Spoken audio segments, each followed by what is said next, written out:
Hey all, the first thing I want to do is say happy St. Patrick's Day. I mean, I know you're going to be listening to this at all different times of the year, but we're filming this the day before St. Patrick's Day 2018 here in Sacramento, California. And while being a good Druid, I'm a little bit ambiguous about St. Patrick since he is known for being the one that defeated the Druids in Ireland. The reality is he was not the guy who brought Christianity to Ireland. It existed for a couple hundred years in Ireland before. The problem was there was an indigenous form of Christianity that developed in Ireland called Celtic Christianity, and it was conflict with Roman Christianity, which was the child of the Roman Empire. And since Patrick sided with the Roman side, and Rome was the one that wrote the history, Patrick got all the credit. But anyway, St. Patrick's Day is a great excuse to party and drink Guinness and talk about all things Irish. So happy St. Patrick's Day. I'm wearing a sort of grayed down green shirt that says the leprechauns made me do it. I usually blame stuff on the fairies. Everybody needs a good scapegoat. But since it's St. Patrick's Day, we'll say if I screw up during this video, the leprechauns made me do it. So listen, I've been doing a lot of thinking about this new YouTube channel that I'm doing. Some of you know, if you followed my stuff before, that I did a small series of videos in the past in my role as a druid, and I did them with full robes, usually out in the grove or by a fire, and they were very visual and really kind of cool, and I really liked it. And originally I thought, well, with the new YouTube channel, I'll just take on that sort of public persona again and do the videos that way. But one of the things that I believe with all of my heart is that living well and walking well on the planet is all about the journey. It's about learning, it's about growing, it's about evolving. And I've changed a lot since I did the old videos. And while I really want to honor the people that really love those videos, I really want these new videos to kind of reflect who I am now. And so my big question to myself right now, and it's kind of a life question for me, is what does it mean to be a druid in living in the city of trees, the river city, capital of the state of California in 2018, in the second decade of the 21st century? And how do I weave this like ancient spiritual tradition that I've inherited from my Celtic ancestors and living in what is arguably the most progressive part of the world right now? So that's what I've been struggling with on how to do these videos and how to present myself. We all have multiple personalities, whether we want to admit it or not. And so I know I want to be a little less formal in these new videos, in this new incarnation, because, I'm a Californian and we don't do formal very well. So given all of that, how can the ancient voice of my druid forebears resonate in today's world? How can I weave that into the other parts of me? There's the social justice activist part of me. There's the musician artist part of me. There's the teacher part of me, the guy entering elderhood part of me, the gay me, the father, brother, uncle me, the unconventional divergent thinker me, the storyteller me, the rabble rouser me. Those are all me. And how do I weave that all together? And I think, and I'm hoping this is a question that resonates with you guys too, because it's kind of an archetypal question. How do we take all those parts of ourselves and weave them together into something that makes sense and something that supports living well? So I guess that's the foundation of this new journey here in video world for me. And I hope you will indulge me in this journey, because it's going to be a journey and it's going to be an evolution, and I'm going to share it with you.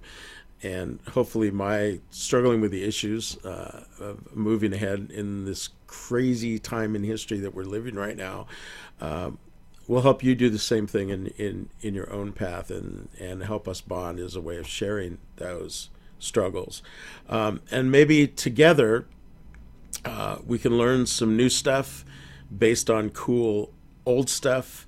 Hopefully we can discover some new things, challenge some things, discard some things, that crazy, painful, exciting journey called learning. And that's really what I'm all about in my life right now. So, given this new phase in my life's path, and given that video is a very visual medium, I face the question of how do I present myself?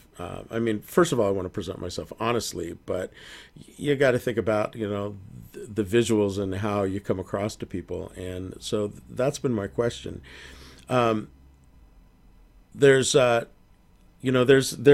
me that's kind of the casual Irish American California guy. There's the Druid me, which is a little more formal. There's a writer me. Of course, I can't present myself visually the way I am when I'm in my attic loft writing space because, let's just say I take casual Friday to the extreme when I'm by myself writing.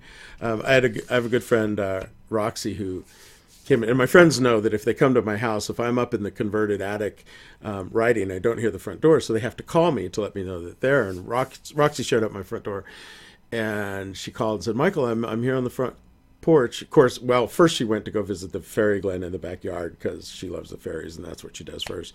So I come second. So then she's on the porch. She said, "I'm here." And I said, "Oh, I'll be right down. I just have to change out of my work clothes."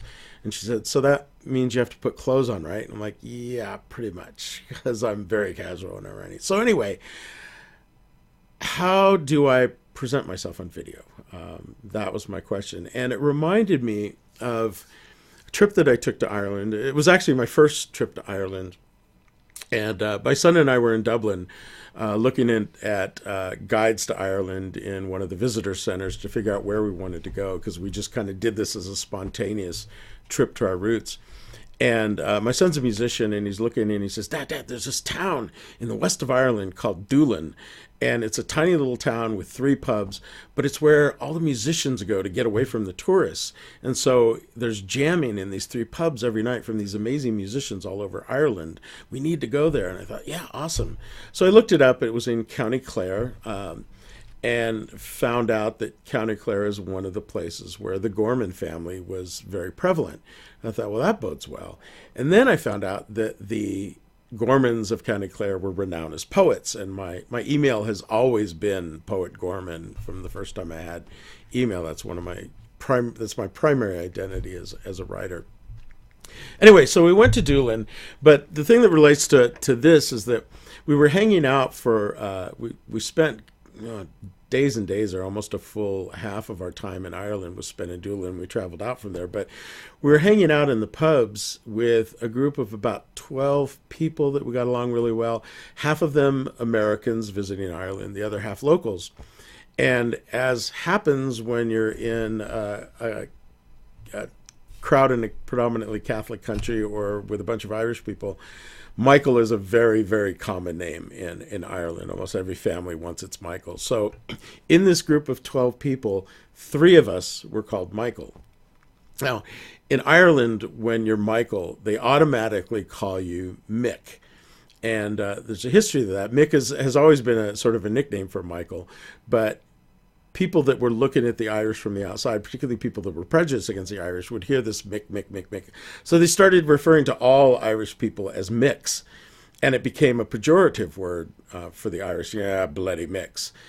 And the Irish, having the sense of humor that they have, decided to embrace that and make it their own. So like a lot of minority communities will take the words that are used against them and make it kind of a word of pride, like in the queer community. So it became even more important for the Irish to call each other Mick when you're Michael. So then we had the problem, okay, there's 3 Micks in the group. How do you distinguish us? So this older woman who was there said, I know, you will be local Mick from you're here in County Clare. You will be Tipperary Mick. And she pointed to me and said, and you are California Mick.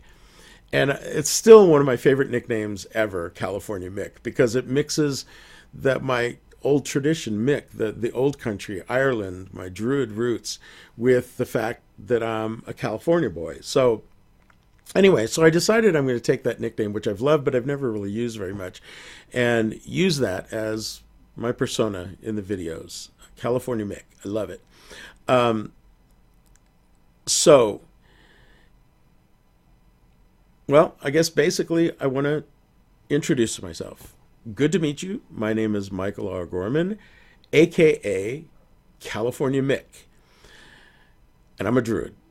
So I would like you to introduce yourself to me in the comments down below, and we'll get the conversation started, and may the journey begin.